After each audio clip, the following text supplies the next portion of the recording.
Русским землепроходцам и мореплавателям понадобилось более столетия, чтобы пройти через всю Сибирь до самого Тихоокеанского побережья.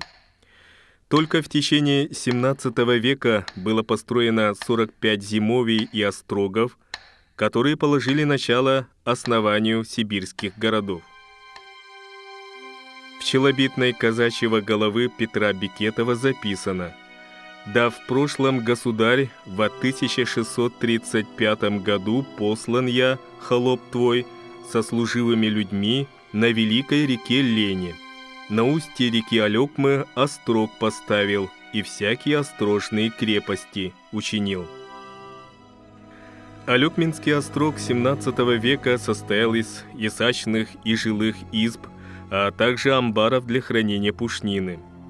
К острогу были приписаны 206 плотильщиков ясака. При строительстве этого сооружения учитывалось все, начиная от водных путей до пахотных земель. Кому удалось обуздать просторы вечной мерзлоты? И кто же стал одним из летописцев далекого прошлого города Алекминска?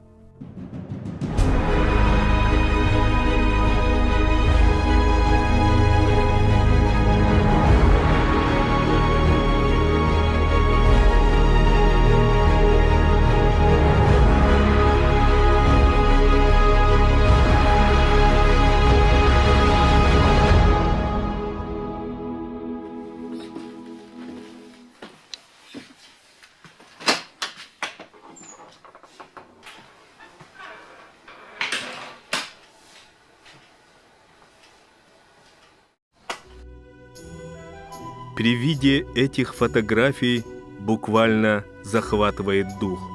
Сразу возникает вопрос: кто этот мастер, сумевший уловить и передать образ своего времени? История очень такая далекая и в то же время интересная. Они прибыли сюда в 1861 году. Это первая партия туруханских скопцов. Вообще эта секта, она зародилась в России, в Тамбовской, Воронежской, Орловской областях и начала насчитывать свыше 6000 человек.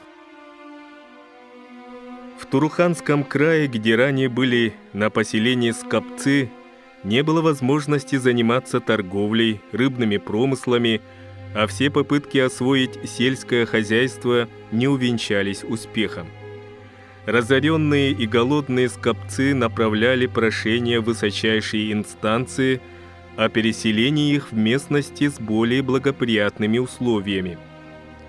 И настал тот день, когда им было предоставлено право переселиться в Якутскую область, но за свой счет. Когда им объявили о том, что местом ссылки станет Алекминский округ, они в поясах своих брюк, мужчины, зашили семена огурцов, помидоров, бахчевых, капусты.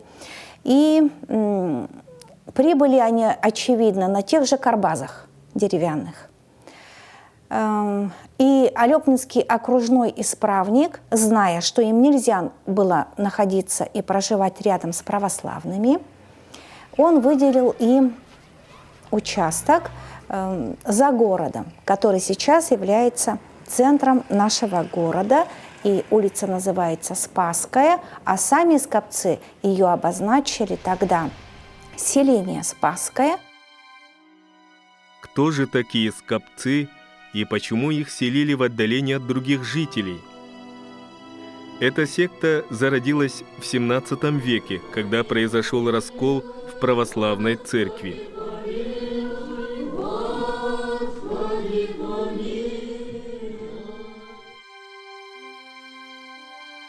Скопцы себя называли агнцами Божьими и свято верили, что, отказавшись от телесных наслаждений и продолжения рода, смогут уподобиться небесным ангелам.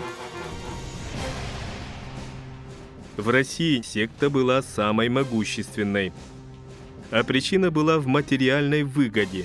К примеру, за согласие посвятиться они выкупали на волю крепостных крестьян, предлагали суды, окучивали должников и промотавшихся игроков. Таким коварным образом скопцы увеличивали количество сектантов и наживали свое богатство. И эти люди начали налаживать свой быт и строить дома, которым сейчас 1,5 века. Вот остатки сохранившихся скопических домов, они являются вот таким местом в центре города, когда, проходя мимо них, чувствуется еще дух того времени, и какими же эти люди были мастеровыми, если дома спустя 1,5 века еще выглядят достойно. Вообще технология строительства скопических домов, она уникальна и интересна. Отмечают, что они калибровали лес. Жесткий вот такой отбор леса делового на строительство дома. 3 года они держали его в озерах, то есть морили. На 4-й год они доставали это бревно и подвешивали на крючках. И если бревно начинало, водить, оно не годилось для строительства дома, а только для сельхозпостроек.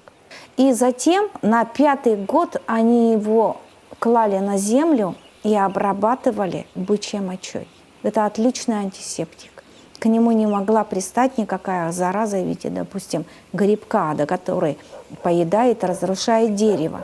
А когда клались первые венцы и начиналось поднятие самого дома, и когда они рубили пазы, от этих бревен, говорят, шли искры, потому что дерево становилось как кость.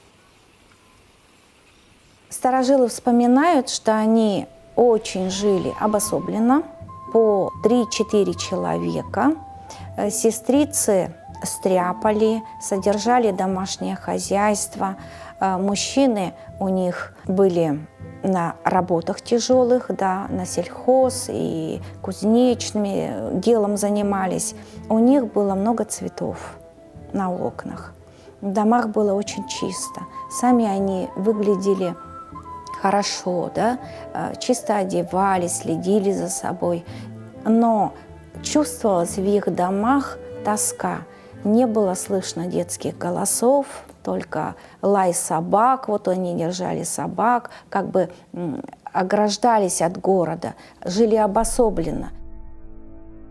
Поражает факт о том, что скопцы принимали участие даже в возведении православных храмов. Объяснить эту ситуацию можно лишь тем, что в то время еще не было таких мастеровых, как они.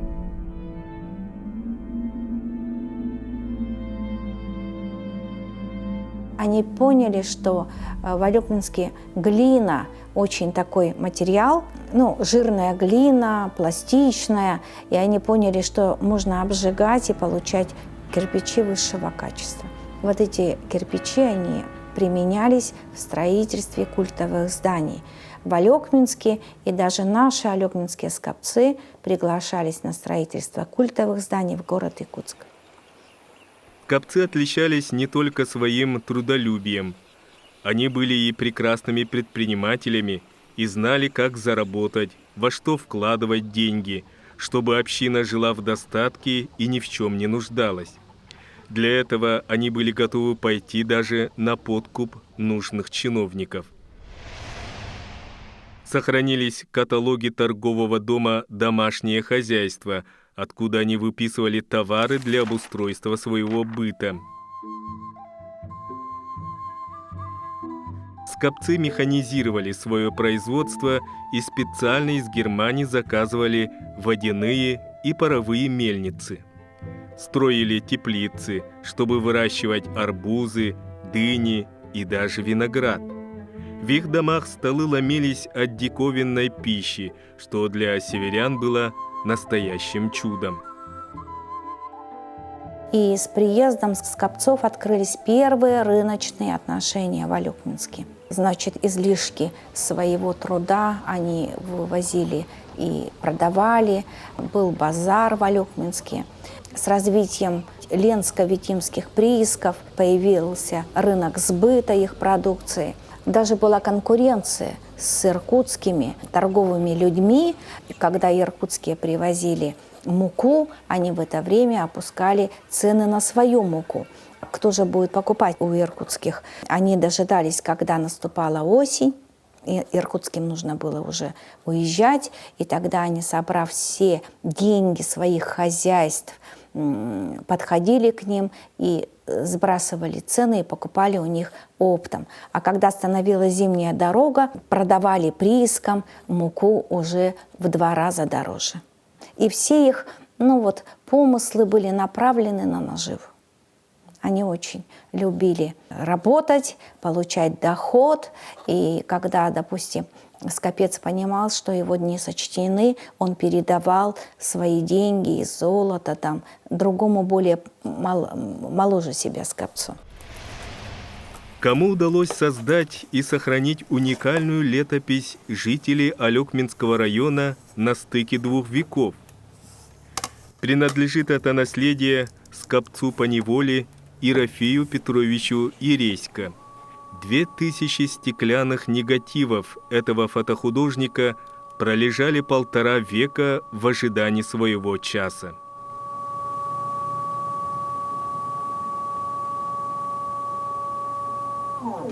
Судя по фотографиям, Ерофею на момент прибытия было лет 13-14. Это такой подростковый пытливый возраст. И Ерофей, очевидно, очень любил и тянулся к технике, потому что он выписывает фотоаппарат из Германии. Ждал он, очевидно, это чудо техники целый год, потому что 1 раз в год случались только ярмарки. Вначале это было для него хобби. Он фотографировал красивейшие места нашего города и решил делать почтовые открытки. И их продавал. А покупала их алекминская знать. Это были люди тоже со всех уголков нашей страны, которых отправляли сюда на службу. Это и казначейство, и работники сберегательной кассы, да? Люди, которые держали власть, и Алекминск был на тот момент очень важным торговым центром. Соответственно, нужны и были учреждения такого типа. И эти люди, уезжая из Алекминска, покупали у него с удовольствием открытки с видами города.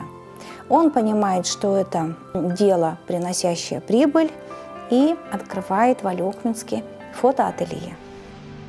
Для лучшего проникновения света вот туда, куда заходили страждущие сфотографироваться, у него была стеклянная крыша. Представляете, Алекминск, конец XIX века, начало XX, и стеклянная крыша в Алекминске.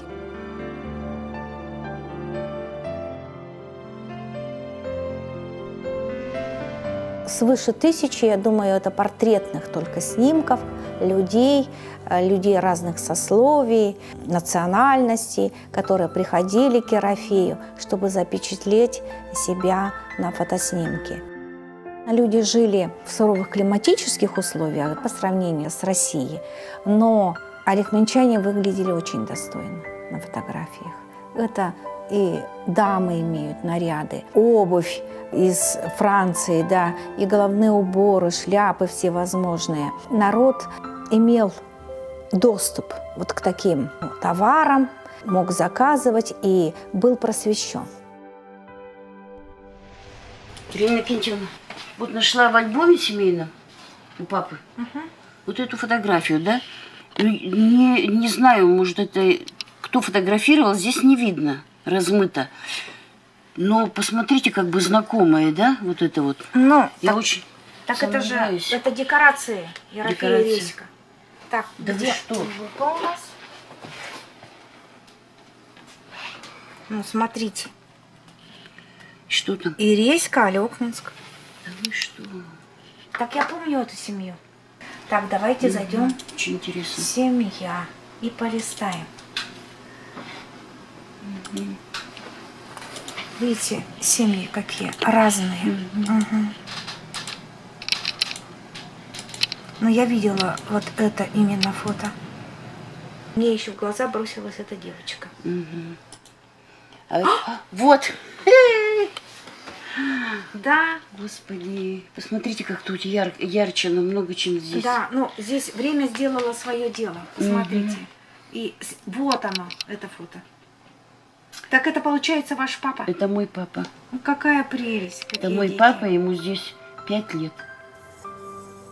Спустя вот такой большой промежуток времени планируем узнать, кто это люди, которые запечатлены на фотографиях, и музей будет предоставлять жителям района 2-3 дня в неделю, где они за компьютером могут посмотреть, зайти, открыть папку «Портреты», якуты, русские, татары, другие национальности, семьи, дети, да, и полистать. Кто-то чисто интуитивно найдет, что это его прапра, там, бабушка, или эти снимки они видели у своих бабушек в фотоальбомах. Я думаю, что загадки вот такие, да, будут разгаданы. Мы помогли человеку с города Сочи, да, Аслану Гвашеву, который позвонил в наш музей и узнал о том, что якобы здесь, в Алёкминске, компактно проживают адыги, черкесы. Мы обнаружили 5 стеклянных негативов, где изображены люди не татары, не башкиры, люди кавказских кровей. Мы отправили Аслану Гвашеву, и он отправляет нам ответ, что прямо видит в одном из них потомка из рода Хушт. Первая всеобщая перепись, которая проходила в 1897 году, у нас наречие кавказских горцев имело 86 человек. 89 человек, из них 83, 6 мужчин и 3 женщины. Ну, вот такие интересные факты. А без подтверждения, без негативов Ерофея Резька мы не могли бы дать ни один ответ на такого вида справку. Вот видите, он до сих пор вот помогает людям необъятной России искать и подтверждая это фотографией. Интерес Ерофея Иреська к жизни Северного края не ограничивался только фотографированием. Его уважали, ценили и даже доверили сбор экспонатов для будущего музея города. Открытий на самом деле уже предостаточно. Вот, например, известное фото, где расположилась Алёкминская казачья команда, казаки, да, знать. Я мимо этого снимка ходила ежедневно, да. А когда я однажды пытливо посмотрела, то в правом углу обнаружила челюсть мамонта, которая лежит в ателье Ереська. И эта же челюсть у нас есть в отделе палеонтологии нашего музея. Может быть, у него была в мыслях уже схема Алёкминского музея, с чего начать. Ерофею Петровичу не удалось создать музей. Возможно, не хватало артефактов, но некоторая часть все же дошла до наших дней. У нас был колокол, который многие посетители музея говорили, что нет, он не церковный, он пожарный. На нем изображены ангелочки. Была проведена работа с привлечением церковных лиц, что это церковный колокол, а церковный колокол прибыл в Алёкминск с ярмаркой. И свидетельством тому это снимок, где, значит, на льдине, то есть судно с карбаза был снят этот колокол и установлен пока на льдине. Ну, вот такая вот тоже интересная находка. Негативы не следует брать голыми руками, да, потому что идет их разрушение. что не делалось в прошлые годы. А вообще негативы наши выглядят, они разного размера, они вот сосредоточены в таких коробочках, да, положенные руками Ерофея Редька. И здесь фирмы разные, от немецких до российских, да, допустим, это большой формат. Я достаю, и, о чудо, сидит Ерофей Редька. Посмотрите, это не было сделано специально. Он сидит вот случайно, представляете? Ага. Вот сидит Ерофей со своими, значит, химическими какими-то препаратами, да.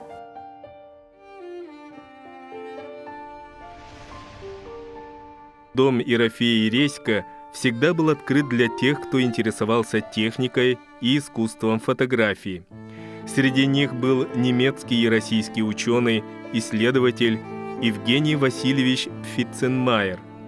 О знакомстве с Ерофеем он оставил воспоминания в путевых очерках «В Сибирь за мамонтом». Он пишет, что ему было 27 лет.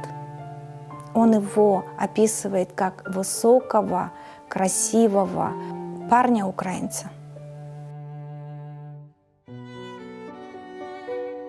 Я думаю, что сознание Ерофея Редька с годами менялось, и он очень сожалел о том, что с ним случилась вот такая беда. И Евгению Васильевичу Пфитценмайеру он сказал о том, что он был насильно в 11 лет оскоплен. И у нас есть свидетельство старожилов Алёкминска, что многие скопцы сожалели о том, что случилось с ними в момент безрассудной молодости. И не было ни одного случая, чтобы они кого-то завлекли в свою секту. По возвращению из экспедиции Евгений Васильевич Пфитценмайер еще раз встретился с Ерофеем Редько. Через некоторое время он нашел его уже в совсем другом состоянии, он изменился, стал тучным, на гормональном уровне изменилась его внешность.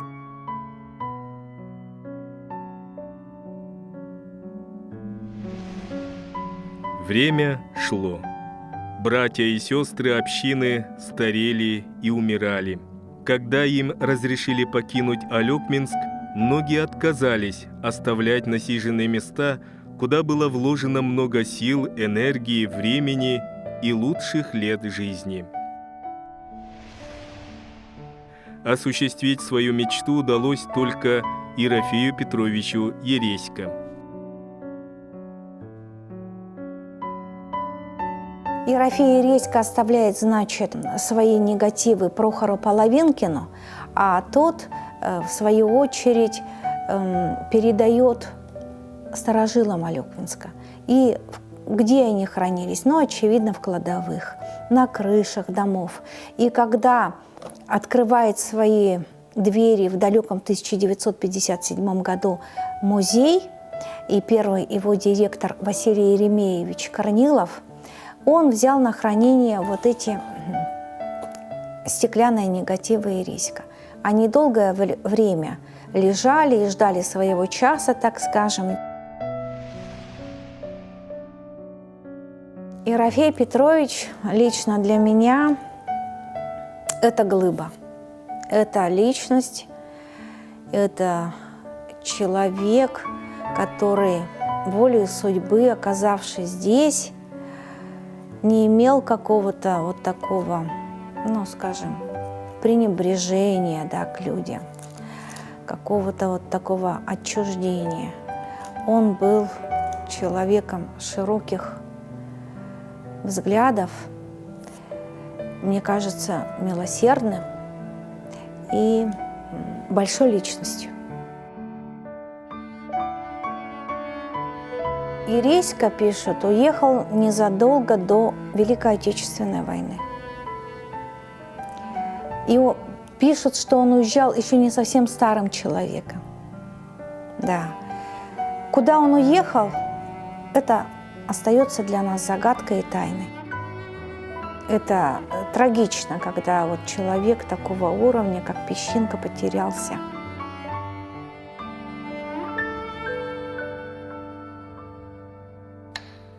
Думал ли Ерофей Ереська, что оставленная им фотолетопись вызовет интерес потомков? Возможно, он хотел оставить после себя хотя бы такой след. А память сильнее всех предрассудков, и это единственный рай, из которого никого невозможно изгнать.